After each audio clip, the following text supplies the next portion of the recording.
My name is Caleb. I'm Avery, and I'm in 7th grade. And we are part of the Great Hearts Online community. So we wanted to just let you know a little bit about our experience so far. This is our second year. Avery started with Great Hearts Online in 6th grade. We started homeschooling due to the pandemic, like a lot of families did. Her first year of homeschooling, we had a different online program. There was things about that that weren't quite what we were hoping for. So when we found Great Hearts Online, we were really excited. And it's been great so far. Last year, we were so impressed with the teaching, the curriculum, the amount of help that was given to Avery during the year, just her growth as a student and what she was learning. All of that was super impressive. We really have enjoyed just the communication with the school. We feel like we're in an in-person school. So there's not, the difference is that she's doing this online from 8 a.m. till 12 is when her classes are, but then she's able to be home and have that time to work at her own pace and do her own independent study with it. But we have always felt like we're included and we're part of a school, that we're not on our own, that we're not just trying to homeschool by ourselves, which would have been really daunting. So those are the parts that we've enjoyed so far. Yeah, a couple of other things that really drew us to Great Hearts while we were evaluating other online options for Avery. We really loved the student to teacher ratios. We also really love the fact that it's a true virtual classroom experience. And by that I mean, it's not just a teacher signing on for 3 to 5 minutes, giving assignments, and then the kids are just left on their own for the balance of the class period. It's actual online instruction for the entire allotted time for the classroom. So we really liked that. The homework as well is, I feel like, and we feel like, is engaging. It really grows and stretches her critical thinking, and not just busy work, not just filling in homework just to have homework, but it really serves the overall curriculum and is relevant to what they're studying at the time. Avery, what have you liked about Great Hearts Online? I really liked how much support the teachers offer. They're always suggesting that we come to office hours if we have any questions about the material that we're learning. And they're always there if we have any questions and inviting us to stay after class, so I really liked that. Awesome.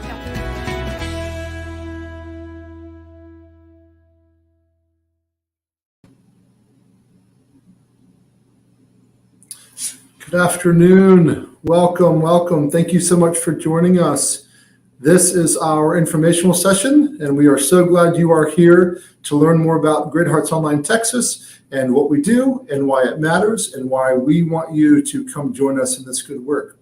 My name is Brian Daigle. I'm the headmaster for Great Hearts Online Texas, and I will be leading our time together today.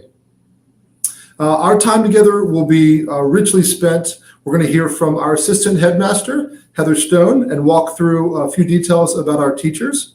We're going to hear from one of our instructors, Julie George, who is our 2nd grade teacher. We will also hear from a family and one of our precious, wonderful scholars, Brooke, and he will be sharing more about his experience as a scholar with Great Hearts Online Texas. We will also have the opportunity to hear from Joe Barrera, who's our Director of Special Education Services and ESS, and Tara Kennedy, who is our Enrollment Coordinator. So we have a lot to go through today, a lot to present to you and share with you so that you can learn more about Great Hearts Online Texas and again, join us in this wonderful work that we have before us. I want to share a little bit about Great Hearts in general and then also about Great Hearts Online. So Great Hearts is about a 20-year-old company, a 20-year-old educational organization. We are in Arizona, we are in Texas, we are now in Louisiana, and we are headed to Florida. So we are growing. Great Hearts is the nation's largest classical education organization. We offer brick and mortar schools, education in an in-person brick and mortar school, and we offer education online. And so we are so proud to see the growth of our organization, and we are so proud to see the additional offerings of a great classical online education as well, especially here in Texas. Our mission is pretty simple. Both at Great Hearts and Great Hearts Online Texas, our mission is to cultivate the hearts and minds of students through the pursuit of truth, goodness, and beauty. And that seems like a whole lot. That seems like quite an impressive and daunting task, and sometimes it is.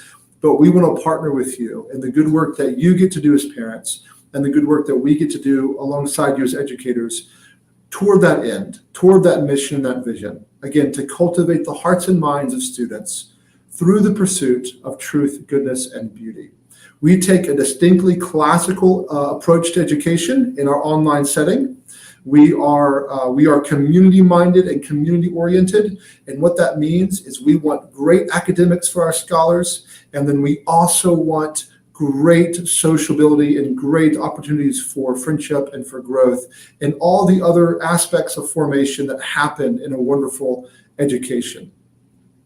We also want to look at what it means to prepare our scholars for their life, right? Prepare our scholars in being great at reading well and speaking well and writing well and listening well and thinking well.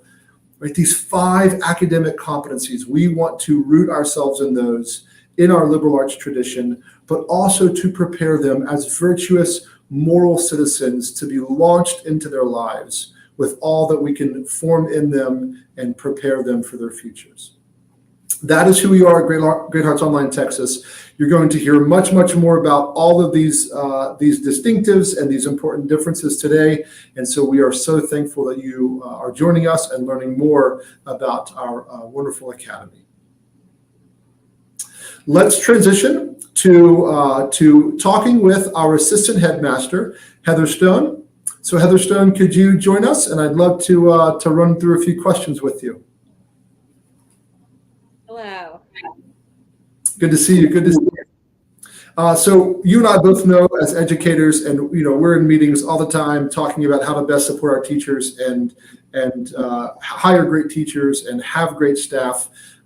Teachers are, of course, such an important aspect to quality education. And so I was wondering if you would share with us the kinds of teachers that our scholars will encounter as they join Great Hearts Online Texas. Oh yeah, I'd love to share about our teachers. At Great Hearts Online, we have such an advantage because we can hire teachers from all over the United States. Our teachers are so passionate about the Great Hearts mission. We have many of our teachers are from Great Hearts or Great Hearts veterans and even Great Hearts parents. We have Mr. Chapman. He is actually one of the founding teachers from Great Hearts. He started 20 years ago with Mr. Scoggins when they were just dreaming up what Great Hearts would be back in Tempe, Arizona. And he has been with Great Hearts ever since, helped write some of the curriculum. He even retired and wanted to come back and decided to come work for Great Hearts Online. Just because he missed the classroom and he wanted to still be able to affect students' lives. We also have Miss Alba, who was a Great Hearts student, and she loved Great Hearts being a student so much. She wanted to come be a teacher for Great Hearts, and she was actually one of Mr. Chapman's students, which I think is just a fun and a wonderful thing that now she gets to teach alongside him. We have Miss George, who you're going to meet later. She's amazing. She's a beekeeper, and I think she has like a small farm in her house or on her property that she shares with her students and her scholars in science class. I love to see her videos of her bees and her baby goats and her chickens hatching, bringing them into her classroom makes an exciting science for the scholars. And then thinking about the littles, Miss Payson, she's inspired by children's music and song and the way it captivates attention and the wonder of our youngest scholars. She loves to bring that into the classroom as much as possible, having the scholars sing along And I think it's just such a beautiful way to connect and create community in our classrooms. Yeah, yeah. A few things you said that just really struck me and reminded me of some of my favorite aspects of our faculty this year. I was just in a conversation this morning, and I shared with them with this individual that I feel so spoiled as a headmaster because, like you mentioned, right, when we have a vacant position, we can hire the best instructor that comes to interview with us from all over the country. We aren't bound by geographical region like you would find with an on-site brick and mortar. So our ability to truly vet the best candidates and bring into the classroom the best candidate that we can bring, and oftentimes they're from Great Hearts, right? Which not surprising, right? That we have such a wonderful stable of teachers in our national organization. I was also reminded, so each week we present to our teachers at our all-staff meeting, we present a quote, right, for us to spend 5 or 10 minutes on.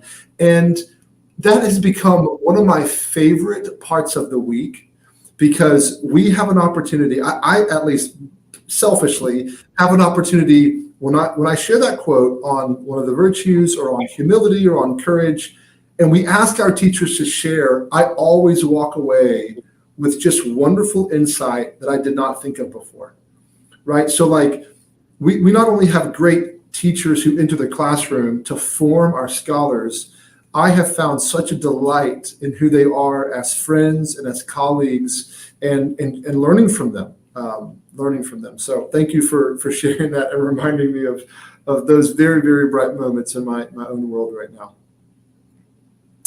Would you spend a little bit of time on walking us through? I know we have 2 models, and those 2 models are important for parents to understand in terms of just what we offer. We have a live class model, and we have what we call an asynchronous flex model. So we have a live class model and then a flex model. Would you walk us through a few of the details and what makes those 2 models different from one another that parents can expect to see a difference? Yeah, absolutely. So our live class model, students are in class with their teachers on a specific time. Depending on the age of the scholar, our oldest scholars in 8th grade will attend class from 8 until noon, and they switch between classes just like they would in brick and mortar, but it's between Zoom classes. They travel from teacher to teacher. And our younger scholars, they start at 8 a.m. as well, but then they have breaks. So they might only be in half the morning, and they add on up until I think 3rd or 4th grade where they start to attend the entire half of the morning. So they're in live classes with teachers, doing work with their teachers, going through the classroom or class just like they would in brick and mortar. And then they have asynchronous in the afternoon where they have their assignments in Canvas that are given to their to the scholars. Those might include videos from their teachers, but they are where they go and they do their work and their assignments to turn in. And then the flex scholars or their asynchronous, they don't have live class to attend. They see the videos from the live class, and those get posted in Canvas, and they can watch those at their leisure, and they have a week to turn in their assignments. A little bit more flexibility there, but they don't have the interaction with the live teacher as the students for live class do. Both live and flex students do have the opportunity, though, to attend office hours in the afternoon, tutoring. Our youngest students have reading groups that they attend live. Both flex and live students have do that together. That is mandatory, reading groups. And then if they need intervention or anything like that, those groups are offered as well. That's excellent. That's great. Thank you so much for the details. And we think it's important for families to know that we want to offer models that meet the needs of our families. And families are particular, and every family has different needs, and they've got different schedules. And different commitments and values that are a part of their daily lives. So we want to take our wonderful Great Hearts education and our Great Hearts online education and meet the needs of all of our families who show up to our academy. And so that's the real heart behind having these two models and meeting those particular needs that are out there in Texas. Thank you for those details. Ms. Stone, thank you so much for your time. Thank you for being here. I always tell you, thank you so much for all the wonderful work that you do on this staff. And thank you for your insight today. Thank you.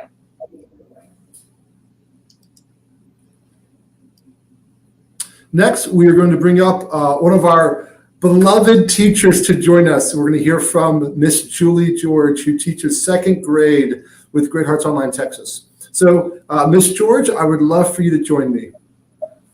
Hi, thank you for having me. This is fantastic. Of course. Thank you so much for being here. So, you are a lower school teacher, right? You are a second grade teacher with us. And so we want to focus our questions today and hear from you on your experience as a second grade teacher at Great Hearts Online. You are one of those wonderful teachers, all of them are, but you are one of those wonderful teachers we were just talking about that we love having you with us, and we love seeing you in the classroom and all that you offer our scholars. If you would, we would love for you to give us a glimpse of the classroom environment for our younger scholars. What does it look like for a younger scholar to come into your classroom? And what does that look like maybe as a live scholar and even as a flex scholar? What is that scholar experience in your classroom? Yes, so it's wonderful because I had the opportunity to teach in brick and mortar back in Arizona, and I taught second grade for 1 year. And so, applying the classroom, just keeping the structure of the brick and mortar class and bringing it into the online. So we start with homeroom. We start out the day with our agenda. The scholars are able to write their assignments. So that way, even though they have them in Canvas, we want them to kind of have that checklist to follow, and this is kind of maybe for second and up. Kinder and first are probably establishing that as well, but we want to make sure that they are able to view their assignments and check them off as they go. After and during homeroom, that's our time where they each get to have their voice. We say good morning, and then we right before we get into learning, we play a game. I always let them choose a game. It could be Jeopardy, or it could be Would You Rather, I Spy. We do Simon Says. There's a variety. We have a list, and I let a scholar every day choose what game we're going to play. So it rotates throughout the year, and they love it. And then we jump right into our learning. We have 2 hours together, and that is a short amount of time. So, we try and make sure we hit all the concepts that need to be taught, right? So after homeroom, we do Spalding, and then I'll take a break at that time. So we do incorporate breaks where they do get up, stretch out, go get a quick snack, go to the bathroom, and then we return. And then we get into math, and then we finish out with our science or history. And then we finish out the day with ELA as well. So it's fantastic. And I love keeping routine, because then the scholars know what to expect next, right? And it's so funny. We're in week 6, we're in week 7, going into week 8, right? And it's amazing. Like, if you keep that routine, just like in brick and mortar, they've reminded me, Miss George, we forgot to do the pledges, or, so it's so fun just to keep that routine for them like you would in brick and mortar, and then they know what to expect next, so they can have their supplies ready to go. So, and then for the flex, they do their work independently. So all second grade teachers, this is what we have decided as a team. I will record the subjects that I plan for, and then I post that video for those flex scholars to watch. And we usually have those videos available by 1 o'clock. So then they can get started. And what we're hoping is they're watching us do it live, and we're hoping they're doing it like they would be in the classroom. And I actually talked to a parent last week whose son just joined us, Flex, and she said, she's like, it's so funny because he'll be screaming the answer like he is a part of the class, and that's fantastic. That's what we want. So that's a little bit about, what the classroom is and helping our scholars keep engaged as well. During those classroom breaks between your subjects, do your scholars ever return with like a family pet with them to share with the class? Yes. And that's where it's so fun, because not only do they return with pets, but sometimes I just detach all my document camera and I take them into my backyard. Like my chickens are just right outside my door. I'm in this little office sunroom type space that's enclosed, but I have a door and I just have easy access. And I'm like, let's go check on Frankie, is the rooster. And, so they just love just going into my backyard, and that's what's so special, is that we all get to see and get to know each other as well, and the pets. I actually had a scholar last year bring a chicken into her kitchen table. And I was like, what are you doing? But it was, her parents were like, no, she was just so excited that you have, you both have a love for chickens. And I was like, that's what I love. It's making those connections with your scholars. Yeah. That's so fantastic. It's so fantastic. And such a key part, right, of us offering a best-in-class online education, right, where we're not just pushing information through a screen, right? We're not just trying to fill up through a screen a knowledge bowl of some sort, right? We're truly forming humans in relationships and understanding in our liberal arts tradition that Great Hearts is known for. So thank you so much for sharing that. Yeah. I want you to, for a moment, to put your mind in summertime. So put your mind in July, okay? As a teacher, it is very easy to love what you do and then to love a good break, right? But then in July, there comes a point where you're starting to prepare for the school year and you're starting to get warmed back up, and you're starting to do prep work, and you're starting to do personal, professional development, and you're starting to put together your curriculum and your scope and sequence. And then you start to get really excited, right? As a teacher, you start to get really excited for the new school year. My question for you is, during that time, what do you most look forward to in the classroom? What are you most excited about when August is going to hit and your scholars are there? What are you most looking forward to? Yeah, that's wonderful. And I think, just to piggyback off of the conversation that we just had, was, developing those relationships. Thinking back to the scholars that I've had previous, and just going, wow, I get to see the progress that the scholars are going to make in this upcoming year. But it's not just that, but it's, wow, we get to engage together, right? Just hearing what they are coming from first grade and being able to share that knowledge. I look forward to that in the classroom. Yes, I do have that summer off and it's nice, but as we are developing those plans over the summer, getting our lesson plans ready, we're also thinking about how can we make this topic more engaging for our scholars as well, so that way we can have that conversation in the classroom. And that's what really fills me, when we're talking about lessons. But another thing that really fills me is just every day we get to build that relationship with each other, and be there to support one another, right? Because some days we don't have great days. I actually had a scholar one morning not too long ago that was like, she come on and she was like, hello, good morning. She was like, I'm just not having that great of a day. And I said, you know what, my friend? I said, I hope by the end of these 2 hours, your day has gotten better. And that just put a smile on her face. So that's what I look forward to in the classroom as well, is just being there as a support, building friendships with one another. Yeah. That's so fantastic. That's so fantastic.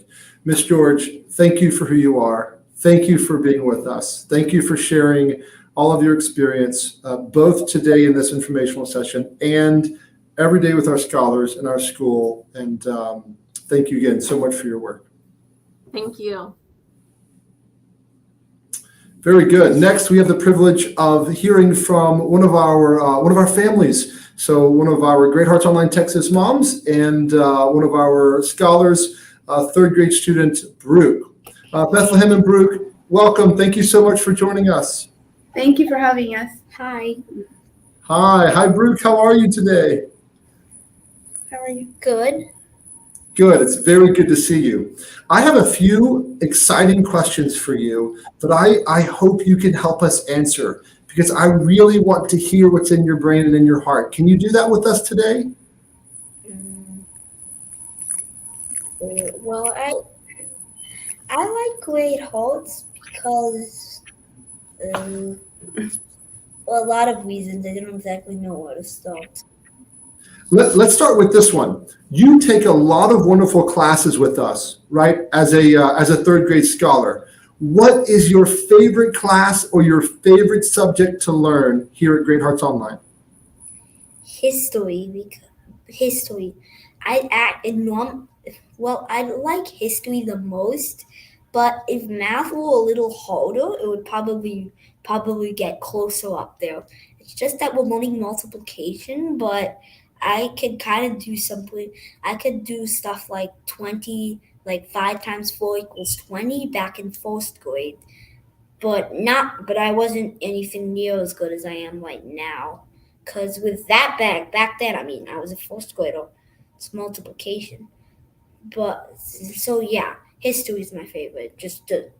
Let's just go back to the roots. History is my favorite. And is there something in history that you love learning about more than anything? I think I heard there was something you and I have in common. What do you love learning about in history more than anything? It's Greek mythology, then second is Civil War. Then everything else is tied for third. Everything else tied for third. That is excellent. Brooke, thank you so much for sharing that. I also heard that you have something very special next to you on your desk. Would you mind sharing that with us and telling us more about what you have? Oh, that. Oh, I wasn't sure which project you were. It's upside down. Okay. So, this is my river project. There are a few requirements. So, first it wanted me to kind of map the Amazon River. Then down here it shows the Amazon. There are over 1,000 tributaries, so couldn't put them all there. That would take years. Then here's where the waterfalls are. See down there, there's a picture of the waterfall. Now this looks like a crocodile. They're related, but it's a caiman. Next, there is the. Oh, okay. Maybe we can pick up on that later. So the Amazon. I chose the Amazon River is because I've heard of it in a show, and I really like the Amazon River because of how many animals there are. There are thousands. There are these monkeys. You know what? I'm not even gonna try to state them all because I don't even know them all. So this is the Amazon. The animals I added didn't add many. First down here, there's the caiman, close relative of the crocodile. Next, there is I forget his name. What was it? Oh yeah, the jaguar. They come in black, but black jaguars are very rare. Next, there was the poison dart frog. A near touch is very poisonous. Then there are the piranhas. I'm sure you've heard of them. I don't even have to. Then here's the sloth. But there's a specific kind of sloth. Yeah, this is a three-toed sloth. Then there's a second type of sloth that I know of, and it has this green fungus growing on its skin. And in there are a bunch of parasites and stuff. It's pretty much its own habitat. And finally, back here, the giant river otter. I don't think they'd be that aggressive towards humans, but they can catch piranhas and stuff. They're very powerful. And I think that's everything. Brooke, thank you so much for showing me that. You know what? I watched a video the other day on the 72 most dangerous animals in South America, and the most dangerous animal of all of them was the poison dart frog. The poison dart frog was the most dangerous of all of the Amazon animals. And you have it on your diagram. Well done. That was excellent. Thank you so much for those details. Good. Bethlehem, I have a question for you. Yes. Number one, thank you so much for your excellent display skills in showing us that diagram. My question for you is, right, choosing an online school doesn't just impact our scholars, it also impacts the family as a whole, right? As a mom, I understand you have more than one scholar with us at Great Hearts Online Texas. How many scholars do you have with us? We have 3 scholars at Great Hearts Online. This is our second year with Great Hearts Online. And we have a 1st grader, a 3rd grader, and a 6th grader. We were really impressed by the curriculum, so we decided to stay on this year. It can be challenging to focus the 1st grader and the 3rd grader for asynchronous work. But overall, it's been an excellent experience for us. Could you walk us a little bit more through how this looks like at home for you? So what type of support do you give? What do your afternoons look like? What is the offline and online balance that you find for your family? So we found that separating them setting up their classrooms, home classrooms, in separate rooms, in their own rooms, works best. So they all work separately during synchronous work. After that, I found that a short break for lunch and then homework. And then depending on the age and the grade of the student, it is how the requirements change for refocusing and helping with work. So my 6th grader is mostly independent. My 1st grader and 3rd grader need more help and refocusing at times.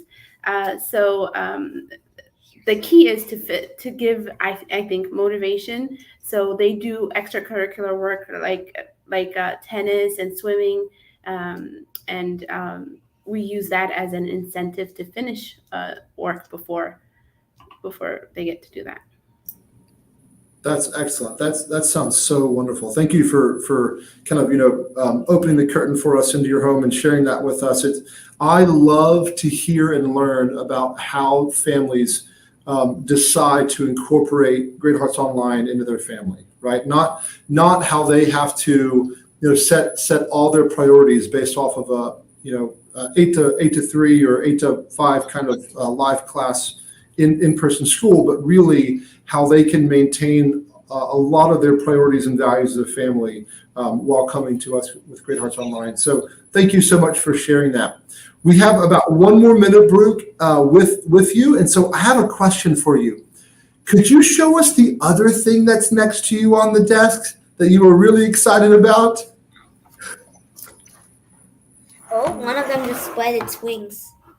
Down there, he's getting ready to take off. I'm not sure. Then up there, there was him. I'm thinking about naming them actually. Who should you be? And Brooke, you're doing those for school? You're doing that in school, right? Yes, but it was totally optional, and I don't think there was anything to submit either. So I guess it's just like for fun. Oh yeah, and it was in science. I think, Brooke, you should name them after classical mythology characters. You and I should get some time next week, and we should combine our brains and come up with names for the butterflies based on classical mythology. Can we do that? Okay. Brooke, thank you so much. Bethlehem, thank you so much for joining us. We appreciate you being with us. We appreciate your presence and your ongoing partnership with us and your trust in this great endeavor of education. So thank you. You're welcome. Very good. Very good. Next up, we're going to have Mr. Barrera, Joe Barrera, join us. Joe is the Director of Special Education Services and ESS at Great Hearts Online Texas. Joe, welcome. Thank you so much for joining us.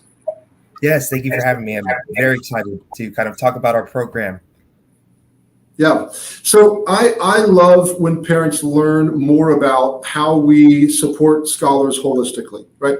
How we as an online school are able to offer, if not the same, sometimes better, right, opportunities for our scholars. And this is certainly true in the realm of special education and ESS, Great Hearts Online. I would love for you to share with us, what does ESS look like at Great Hearts Online? Yeah, absolutely. I think one of the beauties to being able to offer specialized supports for students that have that need is almost a sense to make it more individual. Because of the flexibility within the models that we have, there's less instances where students are being removed from their classroom, right? So they get to stay with their peers for their synchronous general education instruction, and then can have afternoon sessions with someone from special education, their special education teacher, to work on targeted goals, to reteach certain assignments, but also to even just offer that check-in point. Some students really just need the support to know where to get started and how to turn things in. And to get to that process, to get to that part of the school year and to get into that routine for the scholars, it does take a little bit of time, right, to communicate with families and to really hear some of the initial kind of challenges, because in coming to an online school from a brick and mortar or even from homeschool, there are things that just inherently look different. And like you mentioned, Mr. Daigle, that if we're not able to offer the same thing, sometimes it's better. Because we're online, things just look different, and different doesn't mean worse. So we have a full range of services to offer. We have our, for students that have mainly in-class support, we typically like to frame that as win time, which means or stands for what I need. So giving students the opportunity to check in with a special education teacher to offer support in areas that they need. We also have resource support. So if there are students that maybe do require specialized instruction that's a grade level or TEAC-wise lower than where their peers are, we can give them that support during their synchronous time. We also offer the full range of services and related services such as speech therapies, occupational therapy, physical therapy, counseling. Those are all contracted out through diagnostic assessment services. And then we also have a full multi-tiered system of support service as well. So students that are going through intervention for both reading and for math. We also offer supports for English as a second language learners, for emergent bilingual learners. And then, of course, we have our Section 504 coordinator. And within that, there's just a lot of opportunities for us to provide support and to partner with parents. I think that's really important for me to stress is, there's no sense of over communication in this model. If we're not talking to parents and if parents aren't reaching out and if we're not able to respond, then it can feel very isolating. And that gives me a lot of encouragement. And I think that's one of the strengths of our program is once the connection has been made and students are working with the scholars are working with their teachers, there's a lot of time to connect. Yeah, something you said reminded me of what we were talking about earlier, right? That as an online school, we can really pull from the best candidates across the country, right? Who apply with us. And we see this in SPED and ESS, right? We have some of the best interventionists and some of the best coordinators in not just in Great Hearts, but in charter education. And so, our ability as a Great Hearts online school in Texas to get the best employees for our SPED and ESS team, it really is just remarkable. And it's a great testimony to you and your leadership and to the model that we have that we can serve these exceptional scholars. So thank you so much for that.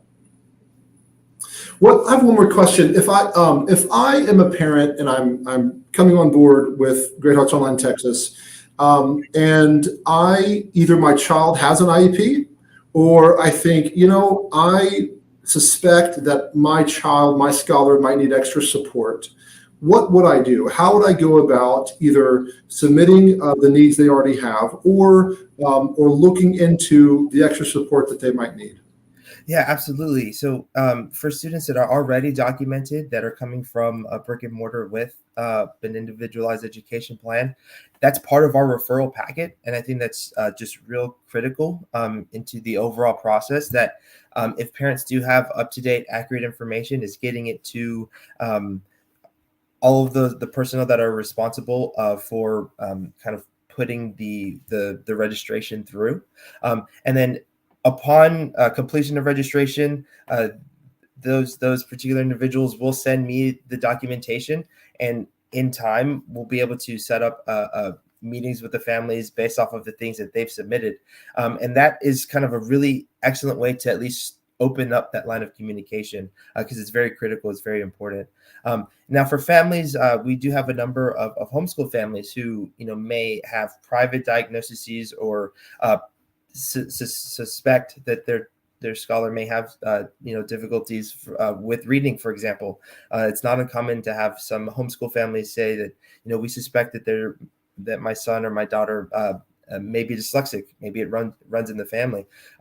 There are steps that need to take place, such as data collection times, but opening up that line of communication again, I really just can't stress that enough. In talking to the parents, gathering data, doing a formal kind of referral packet, which we get information from the parents, from the scholar's homeroom teacher. We do look at some standardized assessment data if they're in a grade level that will participate in our kind of district level standardized assessments. And when we compile all this information, we then have a consent meeting to then talk to a diagnostician. And through all of these steps, the diagnostician will be able to provide a report.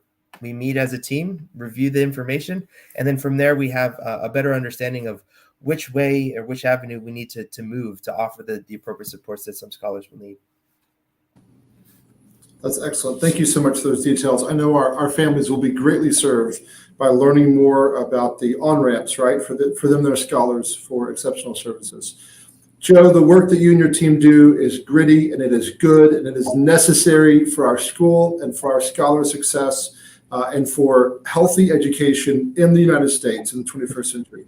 So thank you so much. Thank you for being with us today during this informational session, and thank you so much for being with us each day at our school and bringing your gifts and talents to us. So I appreciate you. Absolutely. Thank you all. Very, very good. Okay, finally, we're going to have our enrollment coordinator, Tara Kennedy, join us. Tara, good afternoon. How are you doing? I think you might be muted. All right. That's how it works, right? We're online. That's how it works. Yeah, right. Thank you, Brian. I'm here. I'm ready to go. Very good. Very good. Thank you so much for joining us. I know that we have presented our families with a lot of information, right? We have provided to them the general picture of Great Hearts and Great Hearts Online Texas, and a glimpse into the classroom, and a glimpse into our teachers, and a glimpse into SPED ESS. I would love for you to share with us and with our families, our prospective families, how do families join Great Hearts Online? So if I'm a mom and a dad and I am ready to rock and roll with this, what do I go do? Well, it's a simple process. You visit our website, which is greatheartsonline.org, and you'll scroll down and you'll find a blue rectangle at the bottom there that says apply to Texas. And so you'll jump into the system where they'll ask you a few questions, and your application will be submitted. And we're still accepting applications for all grade levels, which right now is kinder through 8th grade. But families may not know that we are adding 9th grade for the 23-24 school year. So they'll be able to apply starting in November. So open enrollment, you can see on the slides there, begins in November and lasts for about 4 weeks. And you'll apply online, and this is for the 23-24 school year. And then you'll wait till January, where we'll be sending out offers in late January for that. Very good. Those details are very helpful.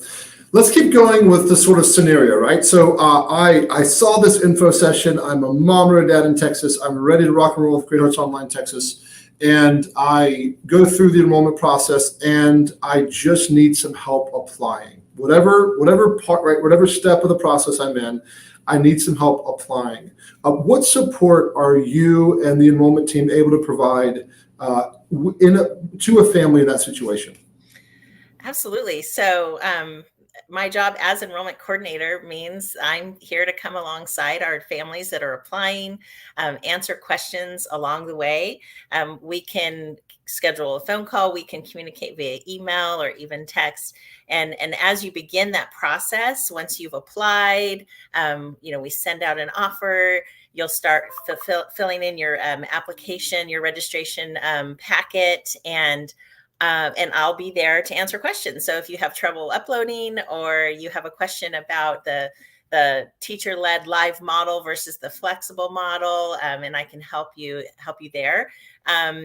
And it's one of those things that's pretty straightforward. However, questions come up, and so you're not alone. You have me there to help you, and also the rest of our team. And we do respond within, one business day, getting you your questions answered, so you don't have to wait and wonder as you're applying to our school. Very good. What else would you like potential families to know? Is there anything else that you think, right now, right before we hit October, families also need to know? What else might that be? Well, I'd like to, remind families that we are still accepting applications for this school year, and then in November begins the application process for next school year. So you can reach out to us. We have an email address that is info@greatheartsonline.org. And any question you can think of regarding either enrollment or our school in general, our team can see those questions. We'll respond quickly, or get you connected with somebody that might be able to help you better, like Mr. Barrera or maybe Mrs. Stone. So that's what we're here for, and no question is too small. And so I like to encourage families just to reach out, and after they've looked at the website and they still need more info, that's why we're here, and we're excited to help. Very good. We've talked a lot about the quality of education that we offer in our classrooms. And as you know, we don't have students without you and your team. So thank you, Tara, for the work that you do. Thank you for joining me today. Thank you for sharing your knowledge and expertise with our organization. And again, thank you for walking us through those important items. Thank you so much. Very good. Well, that is our time today. That is what we had planned and what we wanted to share with you, the key points of what it means to be a classical online school with Great Hearts Online Texas, and for you as a parent to know what it looks like, right? What it looks like to partner with this organization for this incredibly important decision that you and your family get to make regarding your child's formation. Right, their academic formation, their moral formation, every part of who they are is crucial when you step into a school and making that important decision on a school. So we thank you so much for being here. I just want to highlight a few things before we go. We are still accepting students for this school year, and so you can go to the website that was flashed on the screen earlier. There it is, greatheartsonline.org, and we would love to talk with you about transitioning you mid-year, you and your scholar mid-year, into our academy. We also want you to know that open enrollment for 23-24 again is coming November 7th. So jump on our websites and get some more information there. And finally, we want to remind you of our mission. We want to remind you of what gives us the heartbeat and the desire to do this good and sometimes very difficult work in partnership with you. And that is, we want to cultivate the hearts and minds of students through the pursuit of truth, goodness, and beauty. Thank you for joining us. Thank you for your consideration, and we hope to work with you.